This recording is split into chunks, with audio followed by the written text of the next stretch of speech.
Ako guys, yung palang ano ko, wala palang boses.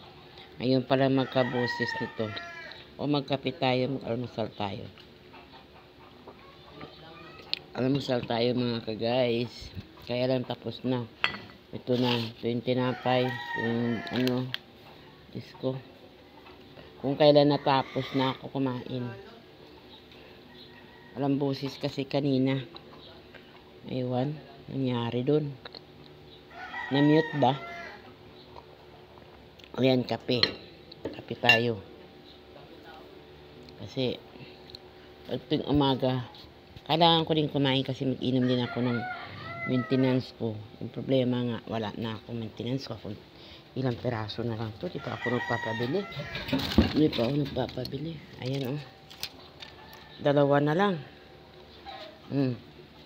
Ngayon, taka bukas. Papabili ako bukas. Magpapasok si Butchok. Pabili ako. Ano to eh?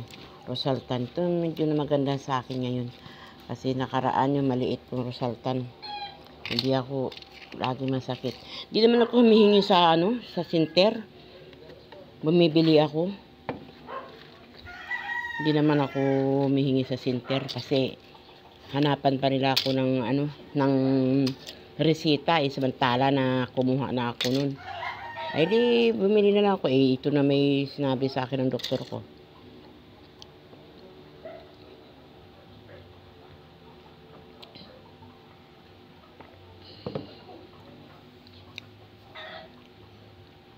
Di ba? Mahirap din ng kahit na sabihin mo libre. May maririnig ka naman sa kapwa mo. Di sa kanila na. Saksak na lang nila sa kanila. Kasi maraming kaartihan ngayon ang ano.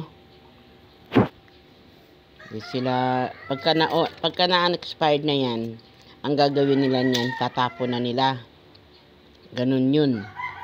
Kasi sa pamimigay nila, halimbawa na kamo, hindi na kapag ano, hindi mapadala ng resita na misplace na. Hindi sana, kung ano man ano dyan, pwede naman bigyan. Para magkaroon ng record. Hindi. Ay, hindi, wala kang record, wala kang record, wala kang resita. Diyos mio, marimar, mga kapwa Pilipino. Sobra silang ano. Kaya okay na yan.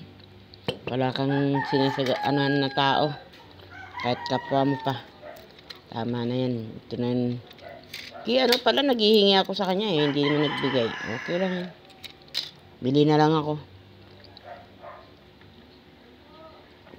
Magkano lang naman to guys? 50 pesos. Oh, 50 pesos. Bili ka ng 100. Bili ka ng 200. Di 4 na ganito. Di okay na.